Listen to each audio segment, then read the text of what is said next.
حضرت امام حسین میدان کربلا میں تھے تو تھوڑی سی جگہ کھود کے نا امام حسین نے تو خندق کھودی، تو خندق کھود کے نا آگ جلائی جاتی تھی، یہ حفاظت کا ایک ذریعہ تھا تاکہ دشمن نہ آئے۔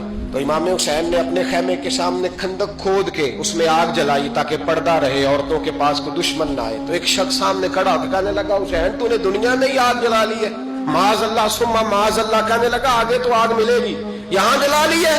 اور امام حسین کہنے لگے میں حکم دیتا ہوں آگ کو کہ تجھے ابھی پکڑ لے۔ جب کہا نا میں حکم دیتا ہوں تو وہ آدمی گھوڑے سے نیچے گرا اور گھوڑے کی رکاب کے اندر اس کا پیر الجھا، گھوڑا ڈر کے اتنا دوڑا کہ جا کے اس آدمی کو آگ میں پھینک دیا۔ یہ جو لوگ کہتے ہیں نا بڑے مظلوم تھے پانی نہیں آ سکا، یہ حسین ابن علی ہے، یہ ابھی حکم دیتے تو فرشتے ابھی آ جاتے۔ اگر جناب اسماعیل کے لیے دمبا آ سکتا ہے تو وہ تو حضرت ابراہیم کے بیٹے تھے، اور یہ تو مصطفیٰ کی اولاد ہے، ان کے لیے کیا کچھ نہیں ہو سکتا۔ لیکن امام حسین نے پسند کیا تھا کربلا کے جہاد۔